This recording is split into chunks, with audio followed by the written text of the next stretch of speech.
Yo. Steady.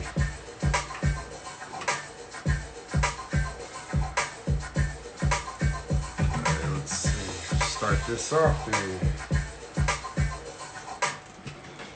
All right. Would like to welcome everyone to episode 33 of Chop 15 with Jay Walker. Hope everybody's having a good evening. Hope your day was good. Man, guess we'll go ahead and get into it since my guest is here waiting, ready to go. Man, I've met this dude. I met him a long time ago in Sacramento when I was just a young, hungry, upcoming rapper. And this dude put me on one of my first major shows. And, you know, we've been cool ever since, man. Dan's always looked out for people. He's always looked out for me and my guys. And, you know, I've tried to return the favor. So, yeah, here is one of the dopest promoters you'll probably meet, Dan Hubbard. Let me go ahead and bring him into the game. And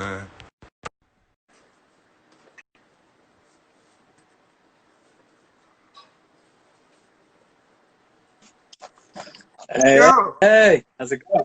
Good, man. How you doing? Long time no see. Doing good. Yeah? Yeah, man. I like what you're doing here, man. Great interviews. Thank you. I've been watching them all. Thank you, man. I appreciate it. I appreciate the support, man. I'm glad you're digging it. Yeah. Thanks for coming on. I appreciate you making time to come on, you know, talk. How things been for you? You know, been better.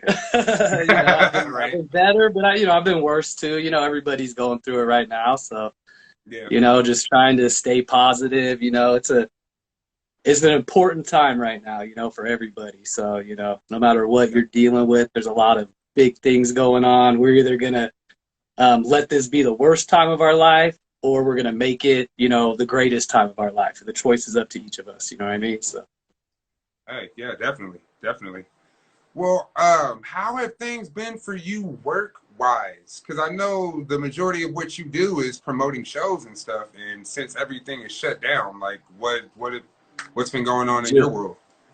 Yeah, flipped upside down. Like, you know, in the past, I've always had multiple streams of income. You know, I used to shoot videos, I design flyers, I do all types of stuff. But probably about 5 years ago, I decided I was going to focus 100% on shows. I was like, man, I'm getting pulled by all these different ways, and, you know, like my main passion and where I'm, you know, have the most potential in, I was kind of just, you know, getting it clouded with other things. So I just stopped everything else, went full on with the shows, and, you know, it was paying off good. And, you know, everything was growing, shows were growing. And then when this hit, though, I got, you know, stuck with literally zero income. You know what I mean? Everything got ripped away. And, you know, it's hard to say what the future of shows are. You know what I mean? Like, yeah.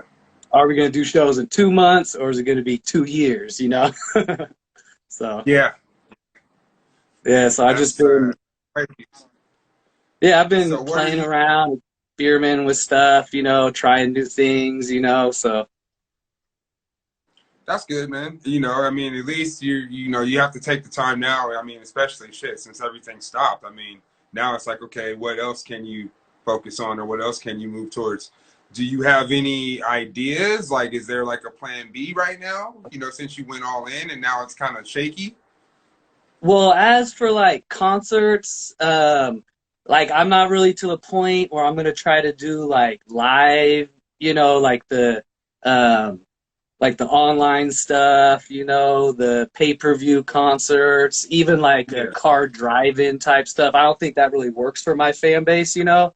Like maybe if I was doing like country shows, it could be different. You know, I could do it at like a drive-in, but my fans, like, people go to my shows just as much for the music as to interact, you know, like everybody at my shows has a story about, oh, I met this girl, or, oh, I, you know, did this for the first time. You know, I went and bought, you know, it's kind of like the interaction of getting close to people and meeting people, you know, it's like, it's, you know, like what music is it's a culture, you know, like music creates cultures, and people, you know, join your culture to self-identify. You know what I mean? And my fans Right. self-identify with getting out, being in people's faces, interact. You know what I mean? So like my fan base definitely isn't for that change. So um, you know, I've been pulling out my old journals and just looking through old ideas, you know, like I'm sure like in the hip hop community, you probably have a journal to keep your raps and stuff like that. Yeah. But you know, anybody in business, if you're an artist, if anything, get a journal. You know, like what's something that I have in common, or what does Kanye West have in common with like, you know, uh, old presidents, with Albert Einstein. You know, they all kept journals. You know what I mean? Like a lot of, you know, I always suggest that. But, you know, I just, you know, write down ideas, just write down notes. So I've been flipping through all those. And that's kind of how I came up with the slum sandwich thing. I actually just packed your order. Thank you so much for supporting, man. Oh, word. We're going to have those Of dialect course. sprays. Yeah, the dialect, get your steak ass out the studio spray will be released tomorrow. So, Oh, word. Okay.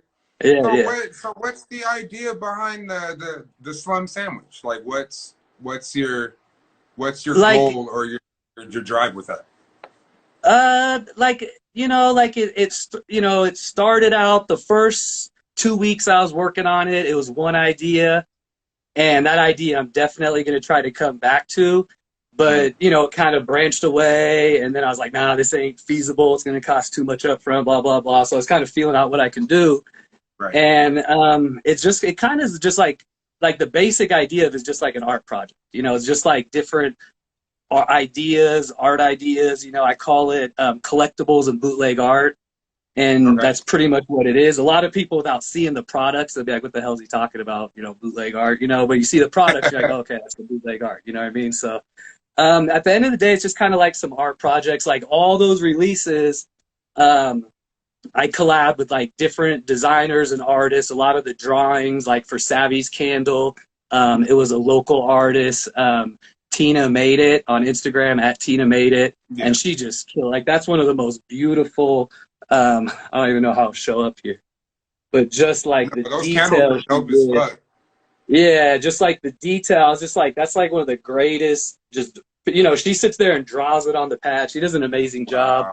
And then like dialects I used for one of my boys in hip hop out of town, not a local Reno guy, for his art. Mm, But I surprised all the artists. Like I didn't let Savvy or Dialect know what I was doing.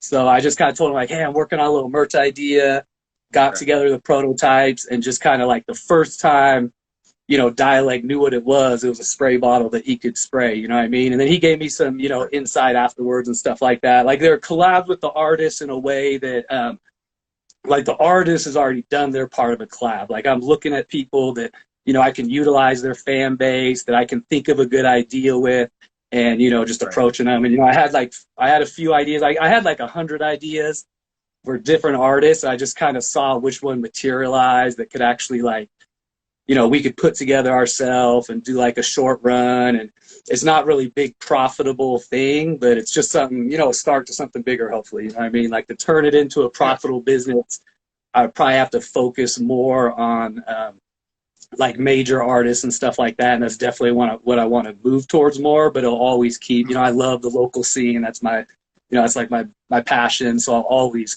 keep locals involved with it for sure. You know what I mean? Yeah. So yeah, Nah, had released, we released 5 projects for people who haven't seen them yet at Slum Sandwich. We got Smokes, Dialects, Savvies, Guilty Ones, Apprentices. I'm working on another really cool local project I'm super excited for. It's the one I kind of hit you up about. I got an idea to get you yeah. involved with it. Um, and then I'm working on my first national release too. Oh, And these next two are going to take, like, they're all a national release, I guess, but with a national touring artist or whatever. right, right. And yeah, just probably gonna, these next two are, you know, are really time consuming. So I'm gonna focus on them for a little bit and probably not do anything else, and, you know, just see how it goes. I've always wanted to create a merch company, and there's a perfect time with a little bit of free time on my hands, you know what I mean? And just kind of Yeah. experiment, see what works, how I can bring in some income, stuff like that. So Definitely, man. Yeah, shit. You're taking advantage of your time, bro. That's super dope, man. Why not try something else right now? You know, I mean, Yeah, this is I yeah. look at it like almost like a reset button time for a lot of people.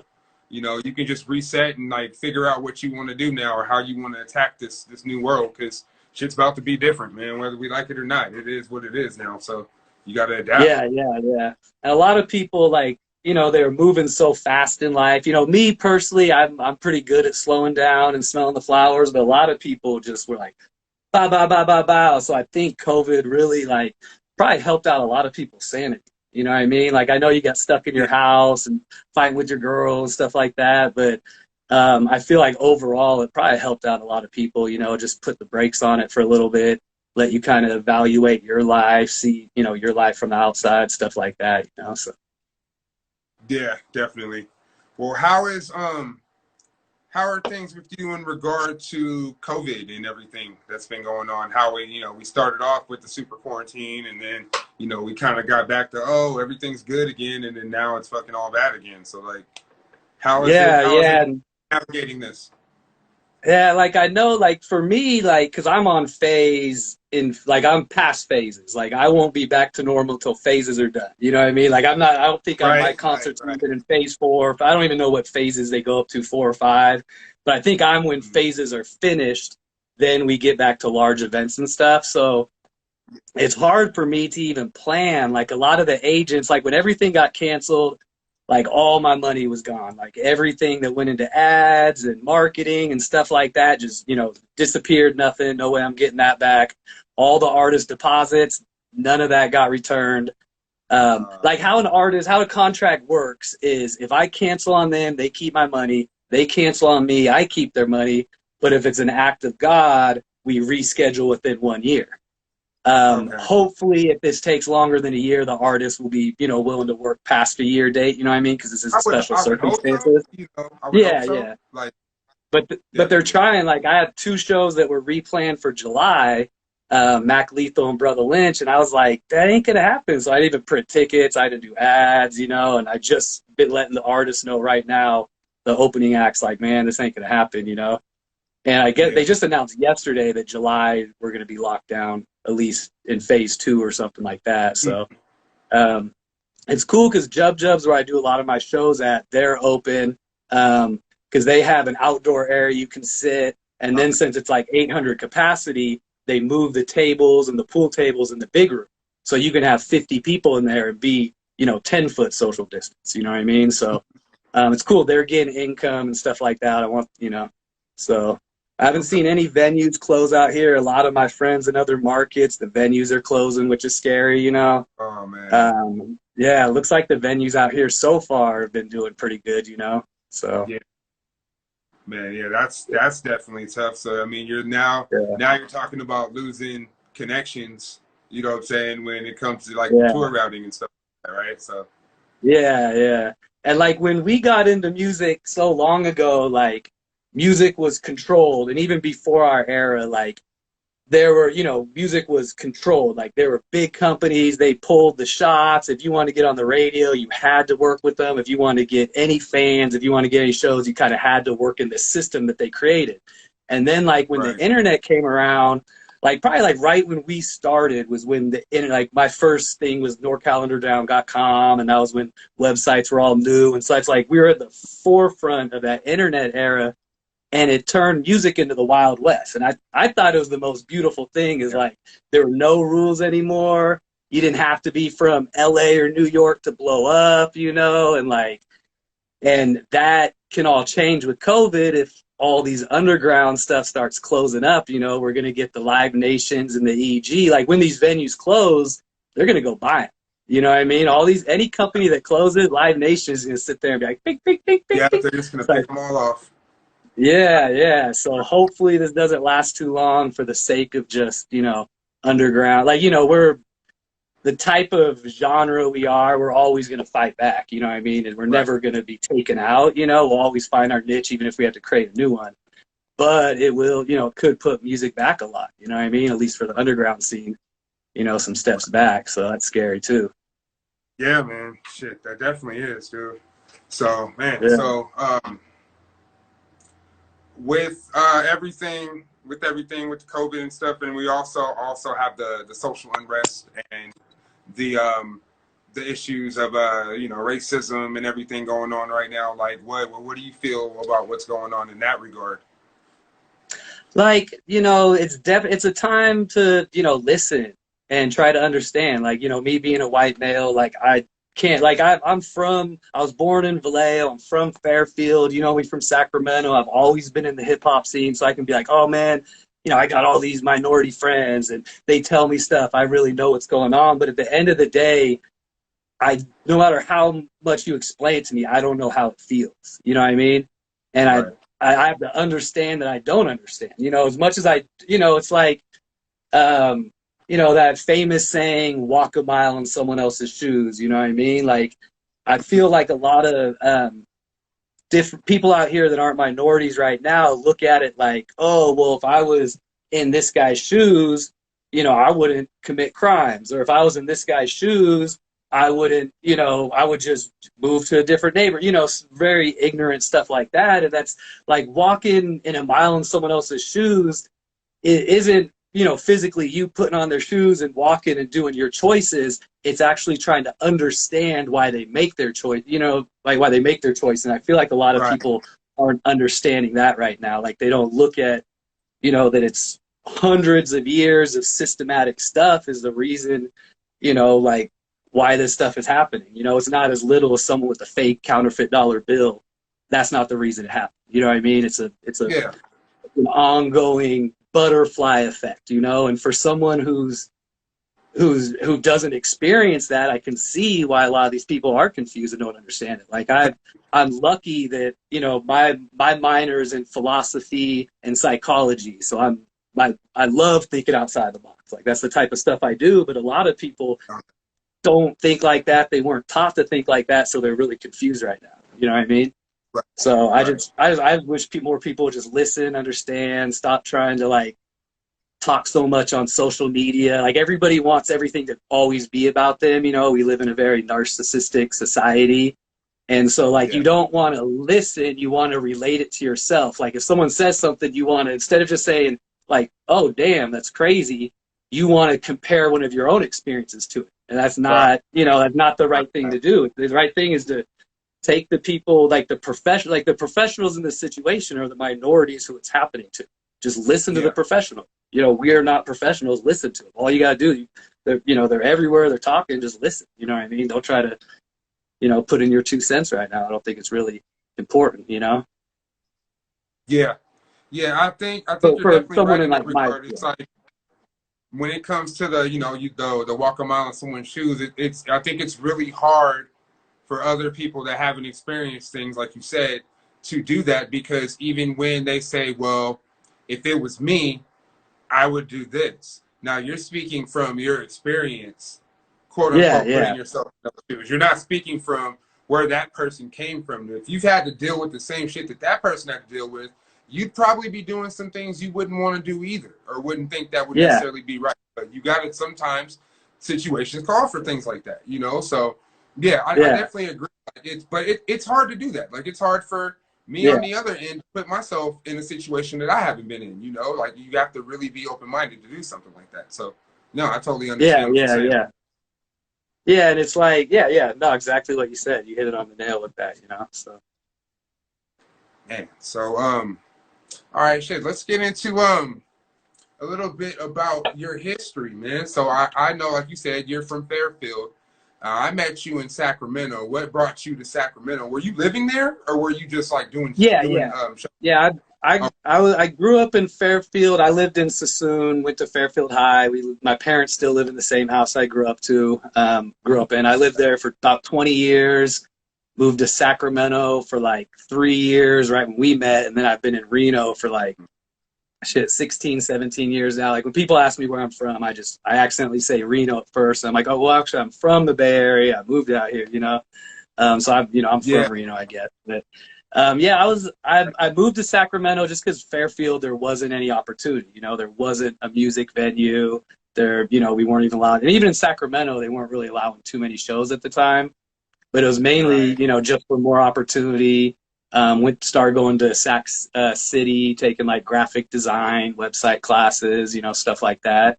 But yeah, just, you know, I just went out there just for the opportunity, you know. And like I've always, like even back then, I've always loved working with the local scene.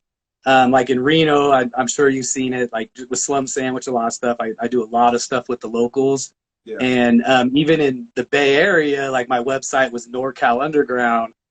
And the locals were just different out there. Like I was working with Mac Dre and Andre Nicotina and Brother Lynch, but that was the local scene. You know, they weren't the guys on the radio. They weren't the guys on MTV. You know, they were the underground rappers, you know, the Cuff, you know, stuff like that, you know?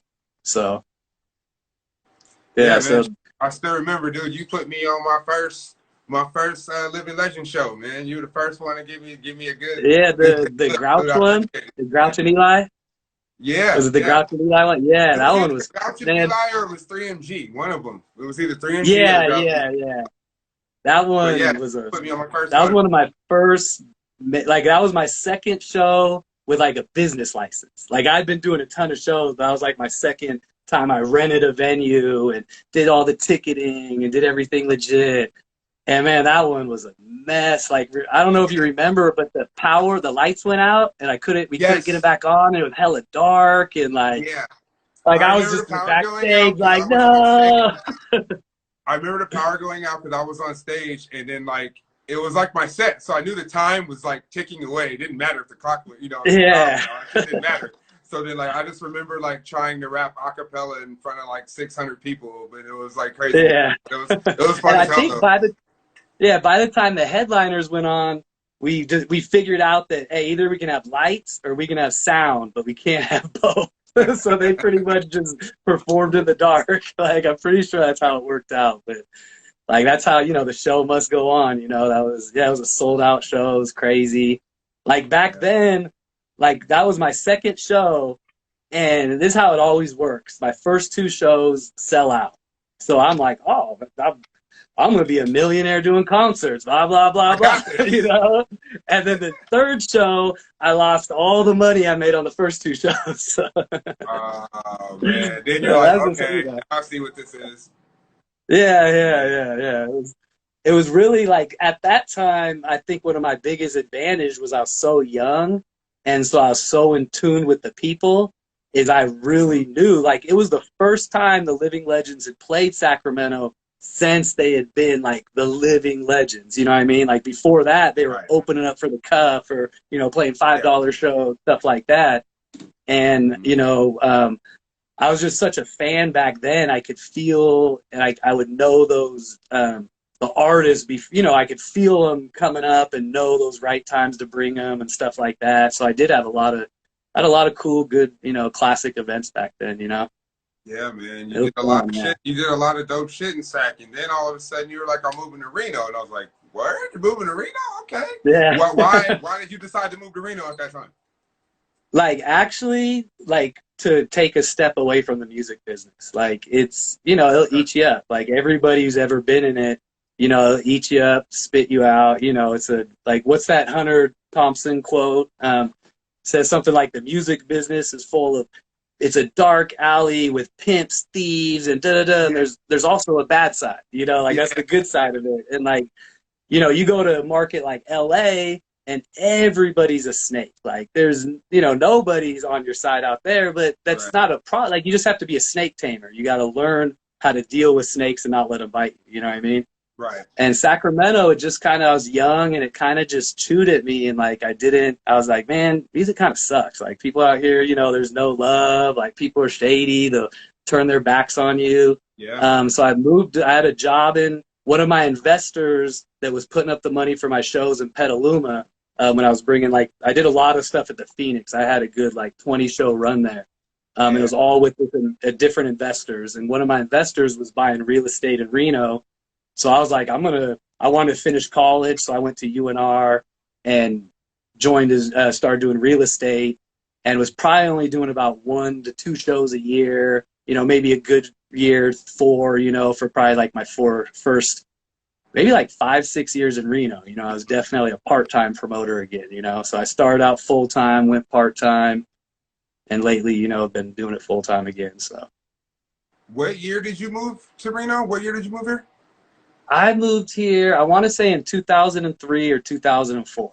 Okay, damn, yeah. So you were here like 6 years before I came back the last time. I came back in 2010. Now that by that point, it seems like you were full bore back into it. Like I move fast. Like for the first few years I didn't really know much of the local scene. I knew of Element. I knew of I was doing a DVD series too. That's how I interacted with a lot of them. I was doing a Stage Pass DVD series. I used to go around and film a lot of shows. Um, and like I knew Guilty One, I knew Nilla. I didn't know too much of the scene. And in 2009, I did my first Speak Your Mind, and I brought in a lot more locals. And I want to say it was right about 2008, 2009. I started, you know, seeing the local scene. You know, like I wasn't looking good enough. You know, I was busy. I was doing school. Right. I was working. I was kind of trying to push music away because I knew it was my addiction. You know, Right. um, and yeah, yeah, it was probably right about 2009, 2010. I started getting more active out here right after Speak Your Mind. Yeah, man. And speaking of speak your mind, it's a perfect segue into that, man. Because that, like I said, that was about the time I came back, like 2010. I did the 2010 one, and I think the 2011 one too. And like at that point, man, it was like a great time in the scene out here, man. I almost feel Yeah, like it was like a golden era for about a couple of, by maybe about 3 years. I think it was everything was just like it was active. It was really active. You were doing the No Town Vet series, the Speak Your Mind, yeah, that was fun. seven That was seven fun. five Yeah, battles. Like it was a lot of shit going on, man. And you had your hand in a lot of that shit, man. You were really pushing yeah, for the thank you, team. thank you. You know what I'm saying? Yeah. And like I said, locals my favorite. You know what I mean? I love dealing with locals. I love just, you know, people that really, you know, I feel like you can relate. Like I relate to them more. A lot of the headliners come into town and like we're backstage and we literally have nothing in common. Like there's a few headliners that will go get drinks and, you know, we have conversations with a lot of these guys. Like they're talking about stuff that I just don't relate to. And I'm talking, you know, Right. local scenes that seem like, you know, just always kind of attracted me more. It's tough, you know. It's my kryptonite just as much as it's, you know, my passion. Like I had to kick off, I had to get away with Speak Your Mind because at the end of the day, it was just I was, you know, losing so much time and money, You were and you know, you were not putting a being lot of money in that healthy. yourself, weren't you? Yeah. The first Speak Your Mind, which was based on headliners, the idea of the first Speak Your Mind was to create like a Rock the Bells. Like my dream, like Right. was to do one show a year, just do a festival. I was like, that's the perfect life. Is just work all year, still working, you know, 60, 80-hour weeks. I don't care about that, but just on one goal, one show every year. And I thought Yeah. that would be cool. And we lost. I partnered with UNR. I was a student at UNR at the time, and I partnered with the college, and we lost 40 grand.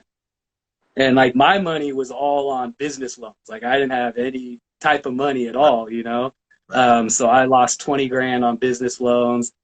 Probably just paid it off a few years ago, you know.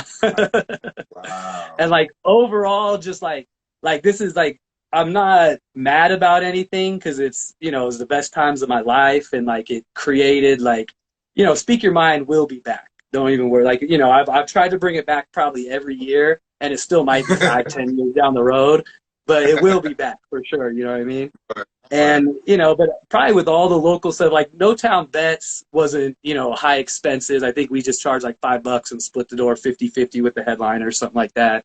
But like with the hip hop awards, that one never cracked off. I tried that like 4 or 5 years.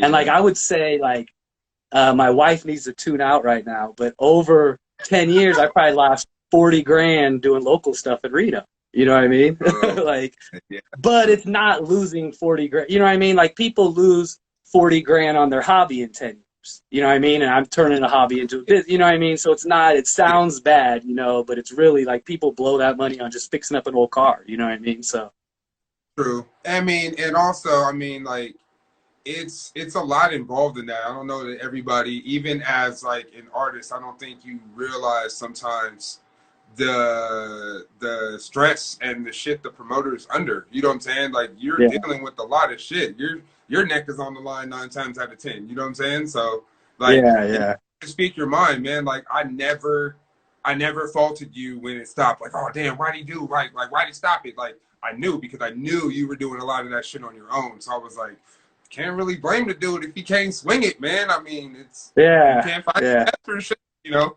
So And we wouldn't lose a ton on Speak Your Mind, like, you know, those summer festivals. I'd break even, you know, or just lose a little bit, but like that's a all year planning. Like I book it the weekend after we did it. Like we did it in June, I booked the same date the next June, and it took 10 hours a week for that entire year. And then like the weeks before it, it was a 40, 60, 80 hour, you know, job, you know what I mean? So yeah, so it was a lot of work, but you know, it was fun, you know, but I just wasn't doing enough self-care. It was taking too much time for me, you know what I mean? right. And, you know, it was hurting my other shows and stuff. Like my bread and butter are touring acts, you know, and the out-of-town acts. That's the only way I pay my bills. So, you know, I had to kind of pick and choose my local battles, you know? Yeah, Like I yeah. kept the battles going for a while, but then like the battles are back now. I don't know if you guys, the Slasher Steve with Battleborn, they're doing some really good ones. Okay. Um, yeah, but like that was really hot. You checked out some of those battles, right? Yeah, yeah. I was actually a Yeah, the judge in one a couple of those. Bamboo. Yeah, it was like super, super hot.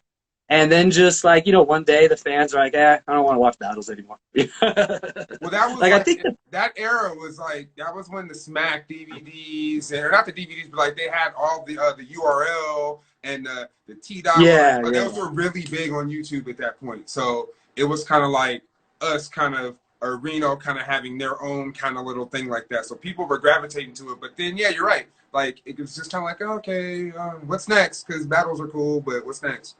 So Yeah, and that's how you know all small. I noticed it in Reno, but all small markets are like this. Is like you kind of jump around. Like if a new club opens up, it's only hot for 6 months to maybe a year. You know what I mean? And they're like, all right, next club. You know, and that's just kind of how small markets work. And they just got, but the battles are bringing back. I know a lot of the problem with the battles is I think like the battlers put so much work into it, the fans don't even notice. Like, all you know, right, I was only charging $5. We weren't bringing a lot of income, and like these battlers were writing their shit for 2 months. You know, like spending so much time on this, yeah. and that wears on you too. You know what I mean? So I think the battlers were kind of they wanted a break too. You know, For so sure, for sure. Yeah, I know yeah, yeah, because that's a deal. I remember I was living with Bamboo at the time when he battled Ace High, and he worked on that verse for like he worked on those rounds for like at least a month and a half to 2 months. I yeah, remember him practicing like every day. Hey, what do you think about this line? What do you think about this? Like, it's a lot of work. You know what I'm saying? Like, yeah, that's yeah. kind of why I never And you did could it was tell because if you got to focus on that. Like, I didn't want to take my yeah, focus away from music just to battle because you have to be good. You can't just do that shit yeah, yeah. halfway. You And either if you rebrand watch it. that Bamboo battle, no doubt he spent a lot of time. Like that was a classic. Yeah. He really took it to another level out there. Like Ace High was one of them that right off the bat, like a lot of guys kind of got in there. They didn't really know, you know, 100% what's going on. I remember Ace High really just kind of like took it big tone, and it just brought the level up. And you know, we Yeah. had some amazing battles like that Looney Divine one. I'm sure that one I don't know, might even have a 500,000 views, 100,000. Like, there's a lot of those battles that have 20, 30,000 views, which was super, super cool, you know, because we didn't get Yeah. a music video that got 20,000 views at the time, you know, or not often, you know, Yeah. so it was cool. And like, I remember B Down, Be that. like, yeah, he told me like after his first battle, and Emick told me this too. Like after their first battle, they're at the grocery store, and someone's like, "Hey, you're that battle rapper," and like Emick, that pissed him off because he's been doing shit in the scene for 20 years. He's a Yeah. poet, a promoter, he does all this amazing shit. He's like, "Look, I'm not a battle rapper," you know. But like, you know, B Down was getting autographs, and it was kind Oh, of it was definitely kind of cool seeing that. You know what I mean? It was fun. Julius said, "Bring back the battles." That hey, they're back. They're back. You know, go Slasher Steve and them. They started out doing some backyard battles, and like I've seen a they're couple of those. I've seen a they're couple of those. super high quality. The MCs are bringing it. You know, like they're just as dope as ever. You know, That's dope. Okay, that's what's up. yeah. And I see a So, lot of people going out of town. It was cool. Like when we had the battle scenes. Like I think Hardcastle got paid and flown to like Utah or Colorado. Like it was really cool to see like a local act back there. They're flying you out of town. You know what I mean? That was yeah, really, really cool, you know? So yeah. yeah, man, that's what's up, dude. So, Okay, so then from that, now you're doing, what is it? The one, you went from that to One Vision Yeah, yeah. Productions. Is that? One Yep. Yeah, One Vision, it started out as a DVD company. Like shit just changes so much. It's crazy. But One Vision was a DVD company, Stage Pass DVD series, and we just go around, film my events and other people's events, and just do backstage stuff. Like some pretty crazy stuff. But like back then, that was like in 2007, I got the LLC, and I had a partner at the time, and it was right when DVD sales dropped. You know what I mean? YouTube was taking off. Nobody wanted to buy DVDs anymore, so it was really bad timing on our end. We have some amazing footage. If anybody wants to edit it, just hit me up, you know? Yeah, so One Vision started as me and a partner with One Vision, and then he went off to school and stopped doing it, so I just kind of kept the LLC and switched it to my concert since I already had an LLC set up. But yeah, that's the main company. Okay. Man, so shit, dude. Anything else, man? What's okay? So I mean, we know you're doing the slum sandwich. That's kind of like your next thing. Is there anything else you're thinking about getting into? Is there any other like ideas or things that you're like I got time. Maybe I'll try this. Maybe I'll try that. Is there anything you're looking at right now? Like slum sandwich. I wanted to create like a merch type area, somewhere that I can put out there and be ready for future releases. Like definitely, I just want to do concerts. That's my passion. That's what I want to do. I don't want to get too involved with anything. You know what I mean? Other than concerts. I'm not trying to do too much. Yeah, and I'm getting a little bit of the gig workers unemployment right now, so that's definitely been helping me a lot. Mm-hmm. But I might need to go back to work and do something this summer. It's really so hard to say. Yeah. But like. I don't know. I keep playing with ideas. Like like I said, I started out with one idea with Slum Sandwich. I don't want to give it out. I like keeping stuff secret. You know what I mean? Yeah. But then I moved to a couple other ideas, and then kind of figured out these little kind of bootleg art projects that we could actually physically get out there and release. And then the next two projects, one of them is going to be a national one, and it's definitely a new twist on everything.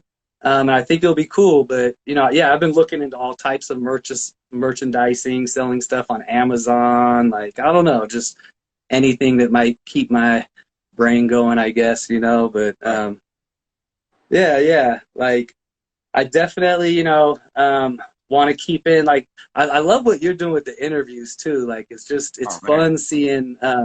Just seeing, like, because a lot of, like, I hate watching all this IG live stuff. I really do. But like seeing people I know, and they're nice and quick, they're never too long and everything, and seeing people I know that I personally work with touching on all these issues. And I learned so much stuff about Ryan's past. Like, I don't even think I knew Ryan was in the military and shit like that. You know what I mean? I saw you say that when we were interviewing. You're like, man, I didn't know that shit. Yeah. There's so much stuff like the same that. way. Like, that's the cool thing about doing this, is like talking to people like that I know and I've known, but you still don't know. You can be friends with somebody for years. Like, I've known, like I said, we've known each other shit for like 15, 16 years, and there's stuff that I didn't know 20, about yeah, that 20 years. Today.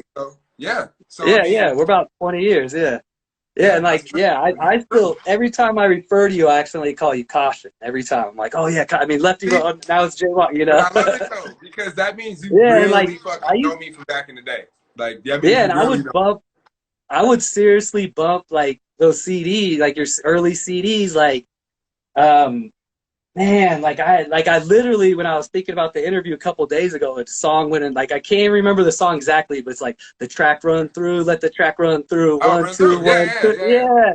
And that was my jam, man. That was my fucking jam, But I definitely bro, like, when I first started, I was just like, I had just started messing with the cup. They just kind of took me under their wing. So I was just like fly on the wall trying to learn shit from these guys, because they were already established. I was just trying to find my way.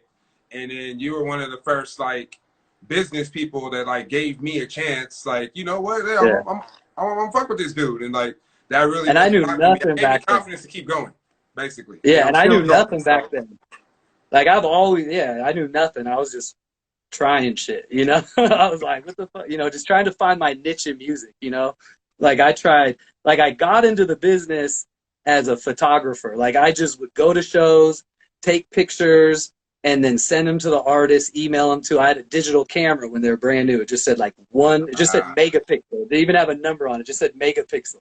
And I would go to the shows, I'd take pictures, and I'd email them to the next day. Just try to find the artist. Like they didn't have websites. Nobody had a website or anything back then. But I found Nick Peace, who managed Andre Nicotina, and I sent him my pictures. And they're like, hey, you want to, take pictures at the next show? And I was like, okay. So I started showing up to his shows. And then I started doing stuff like just help, being a normal roadie, like doing anything, like carrying their equipment. Like he'd have me go collect the money from the event, just whatever. Never got paid. I go on tour with them up in Oregon and Washington. Sometimes they would like buy me lunch or cover my room or something. But I was just trying to find my niche. Like I didn't know what it was going to be. I tried DVD companies. I've tried merch companies. I've tried, anything you can think of besides like actually, like I suck at rapping. Like everybody wanted to be a rapper, but I'm not good at pronouncing my word. I don't know. I'm not good at that stuff, and I get a lot of stage fright. I tried making beats. I had a job. I was working in Fairfield at a Shell gas station. I was working the night shift, like there at 4 a.m. when the girls were buying single condoms and the little glass air fresheners is the only thing we'd sell all night, And I would sit there. I bought a beat machine and I was making this beat, and I was spending on, like, I can't remember the type of beat machine, but it took me like a whole week, and I was so proud of it. And I invited over my friend to show it to him, and in 10 minutes he made a doper one. And I was like, I'm not a producer, like he was like, da, da, da, da, And I have no musical experience. I just always loved music. Like my sisters would reenact the Beastie Boys' Paul Revere. They had a play that they would do in the living room, and we'd all play different parts of Paul Revere. And like, I used to wear my crisscross pants backwards and make music videos in my house. And like, I just always wanted to be a part of music. And I just had to kind of find my niche. Like I'm not an artist. I'm not a performer. I suck at all that. So kind of had to find my way in there. Hey, everybody, there's something in the business for everybody. You just got to find it. I think a lot of people get caught up with being the artist, being that guy in the front, or the girl in the front, as opposed to finding a niche. You know what I'm saying? I think that could help a lot. I think if a lot of people teamed up and got behind that one person that really has it, and then you built the team around that person, you guys would all win. But I mean, that's just from years of just learning and shit, seeing shit. Yeah. Like, I think that would be the number one thing I would tell people is like, you know what I'm saying? Like, if you got a niche, like you said, like, man, I had to find my niche. Like, you got to find what you're good at. Find it, do it, and then, that's how it goes. Yeah, yeah. And a niche, I think, is very underrated. I was talking to someone else about this, but like, even as an artist, you got to find like your niche is you're an artist, but you got to find a sub niche. You know what I mean? Like too many artists just want to please everybody, and that really, it's even harder in Reno because Reno is such a transient market. There's no style that's dominant. Like I would say, kind of like that new Bay Area, the SOB, Mike Sherman. That's probably the dominant style in Reno, Nevada, where you can find the most fans.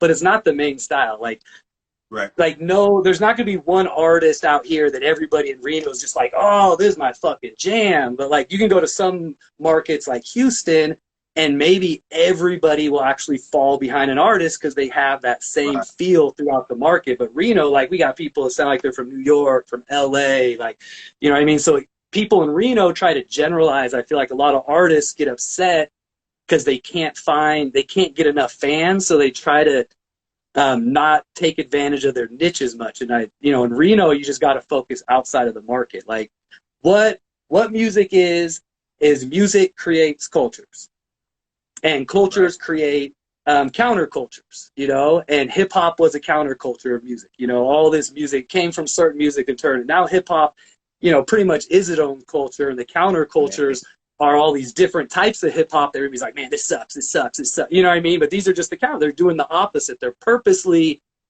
doing exactly what you don't like. That's the whole reason of it. You know what I mean? And like when you have like an artist has to have a niche because you have to be able to communicate what you're like. You have to communicate what you are. Like your fans. Yeah. Yeah, the fans are you're selling a value, and the fans are buying they want to identify with you. So the fan likes you because your value and your culture is what they identify. And, you know, that's why they buy the shirts, is they want people to see and be like, oh, you're a Suicide Boys fan. Oh, you're a da-da-da fan, you know, oh. And, you know, so if people, like if you don't communicate that, the fans, it's impossible for the fans to even, you know, self-identify with. You'll never have any fans. If you're just kind of like an average artist and you'd be like, okay, I'm going to do a hip-hop song, then I'm going to do an R&B song, then I'm going to do, you know what I mean? If you do too much of that, nobody's really going to identify with you, you know? So you got to kind of have your niche, get those fans, and like give them something. Because like, or you're going to turn into, like, there's two types of artists out there. There's like there's ones that are like a Four, you know who Four is from LA? Four or G-Eazy. Like, I don't even know if G-Eazy that much anymore. I haven't really stayed up on him, but he used to be like this. And it's the artist that like their fans really love them. And the artist could drop anything. They could drop a T-shirt, a hat, and the fan will buy it because they love him. They, you know, they're feeling their culture. And then there's those fans that are more general, like I would say like a Blueface or a Tyga, where they might have 50 times as many, they might have 10 million Instagram followers, but the guy that has 100,000 followers that the fans really, you know, associate with him, he's going to make more money. And he's going to be in it for the long run. That's what you got to learn, and that's what it took me a while to learn that too, as an artist, and just like, and even now as a producer, it's just doing what you do. There's somebody out there that wants. I just saw a quote today, and I put it on my Instagram story by this producer named Jay Phil. He said, "Somebody out there wants to hear your music. Quit procrastinating and put it out." Like, and it's true. Yeah. Somebody out there, and they're probably not in Reno. You know, so if you're in Reno, if you're just dropping it to your, like, even if everybody in Reno were to reshare your music, it's just going around Reno. Yeah. Like, it's not doing anything. Like, if you're just promoting on Facebook and social media, don't, like, you know, like if you're taking music as a hobby, which is, I 100% love that. Like, if you're just doing music, like you work full time, you have a family, this is your hobby, you're trying to release stress, you're trying to do shows and release music and do it. That's perfectly fine. There's nothing wrong with it. Yeah. But don't go around and complain and be like, oh, I'm an independent hustler, you know, like people hating on me. Like, if you really want to do music, it takes precision, focus, and relentless effort. You have to quit everything. You will ruin all your relationships in your life. You will lose all your money. You will not have a car. You will be sleeping on the couch, like, period. If you want to keep up this stuff, like, there are random people who make it just follow the system, but most of these people, they put in so much work. Like, you couldn't even fathom. Like, someone like G-Eazy, who I'm bringing up again, but he popped up kind of out of the blue. Like, you read his story, and he was, you know, poor dude from Oakland, sold everything he owns, and went to, like, that big music school in Louisiana, and just happened to meet his manager, you know, and they were just struggling and doing tiny shows, and he finally, you know, flipped it over. He put everything on the line. You know, he was going to lose everything or make it, you know what I mean? And a lot of people, they, you know, like, I guess they say there's 3 ways to win. It's to be the first, to be the best, or to cheat. Those are the 3 ways you can succeed in life. You're first, you're the best, or you cheat. And so to be the first, to translate it as an artist, to be the first is to be creative and unique, to create like a new avenue, to do something different. You know what I mean? And that's the beauty of music right now. These kids are the most creative I've ever seen, and like, there's something for everyone. Like, these kids are just amazing these days. And that's how you see a kid from some weird city just pop up with a viral YouTube video, is because he was super creative and he was super unique. To be the best that's like the long, hard road. That's, you put in your 10,000 hours, you sit there and drop everything. You know what I mean? You fucking, like, that's how most people probably do it. You put everything on the line. Like, you know, you do the Tech 9 thing where you're working. Like, Tech 9 was putting it down for 15, 20 years before anybody recognized he was Tech Nine, and now he's another 15, 20 years in the game. But people are like, oh yeah, I want to be like Tech Nine. Well, you better be willing to give up everything if you want to be independent like Tech Nine. And then the third, to cheat, I would say that in music, to cheat is to have money. If you are rich or you got a backer, you can probably blow up faster than other people. That's the cheat code. That's the cheat code right now. Yeah. Sure. So there's a true kind of statement. You know, you either got to be super creative, unique.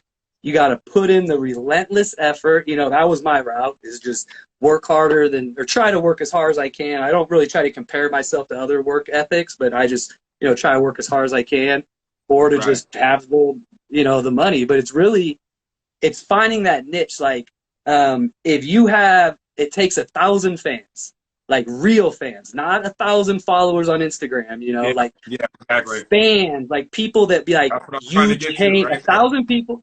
Yeah, 1,000 people that say, you changed my life. Your music is more special to me than anything else in the world. And if you have 1,000 fans, you drop, you know, you do a couple shows a year when COVID stops, and, you know, you do your own shows, charge like 10, 15 bucks. You release an album, you do a hoodie, you do a hat, or, you know what I mean? So say in 1 year period, each fan spends $100 with you. That's $100,000 right there. Yep. So 1,000 real fans that are actually, you know, real fans that'll support you, you can make a living off music, but they have to be real fans. That's one fan a day for 3 years, you know? You spend 3 years going out there, quit your job, quit everything you got going on, and just spend 3 years living on a friend's couch, eating ramen, you know, living off bean burritos. You know, I did that in Sacramento.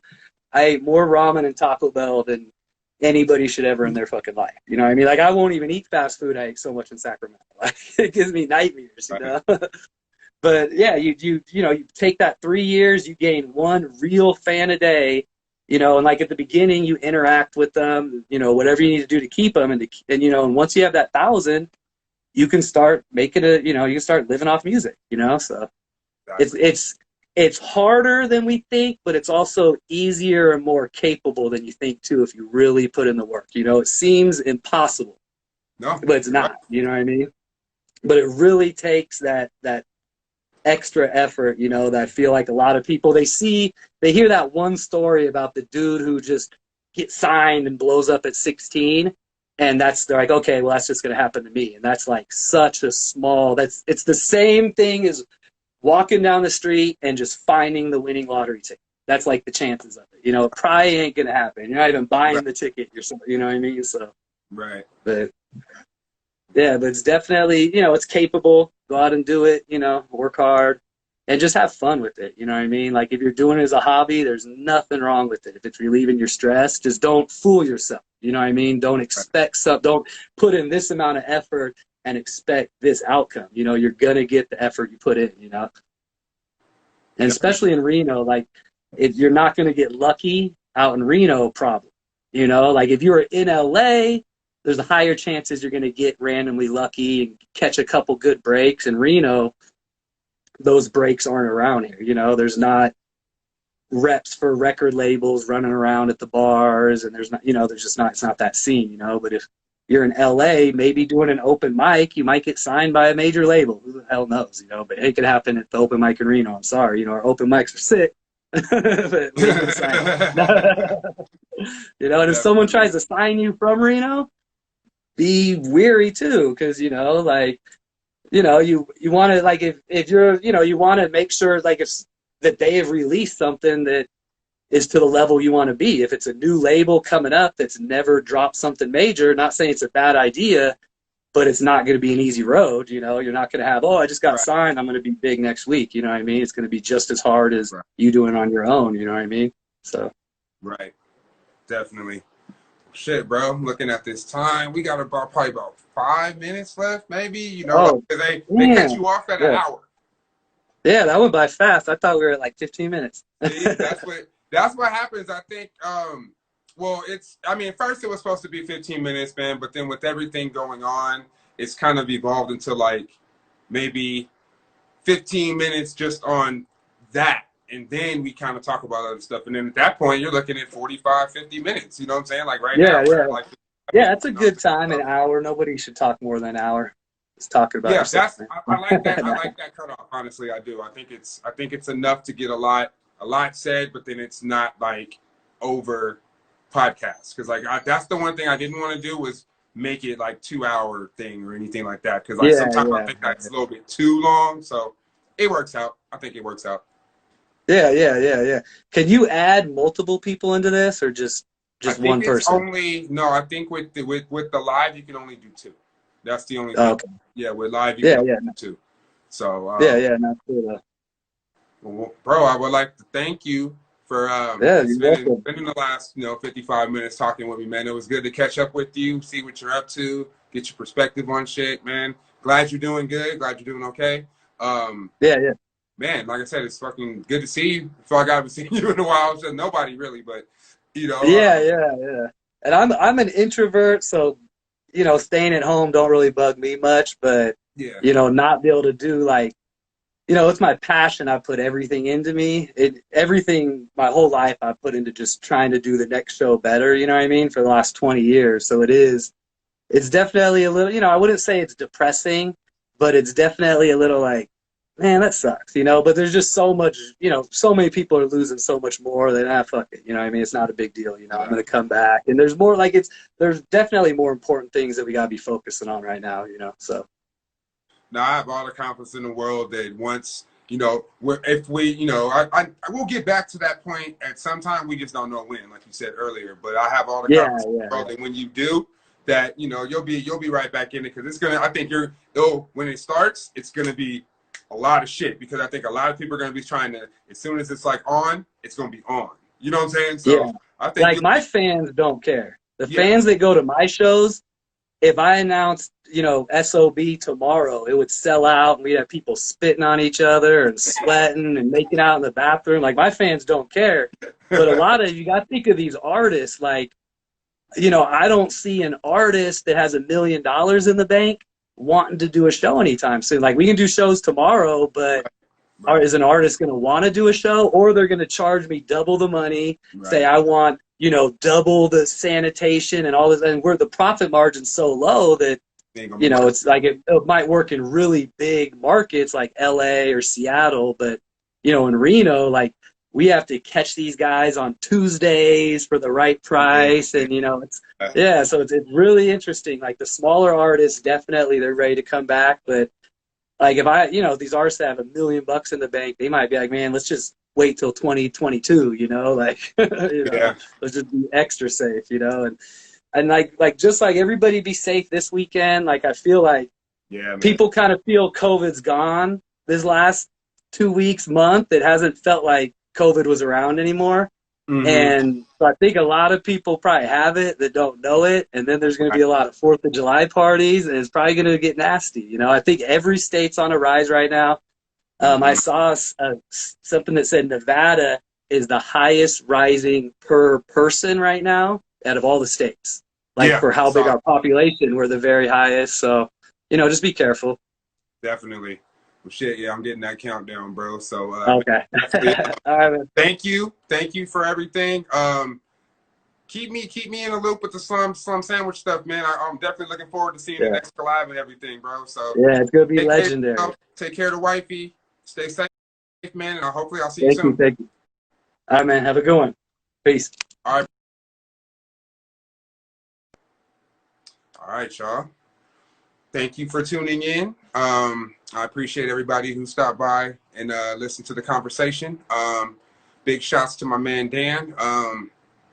He's a great dude, man. It's good to hear that he's surviving in this time because I know his whole thing is live shows, and who knows when those are coming back. So it's good to stay active, man, and keep doing shit.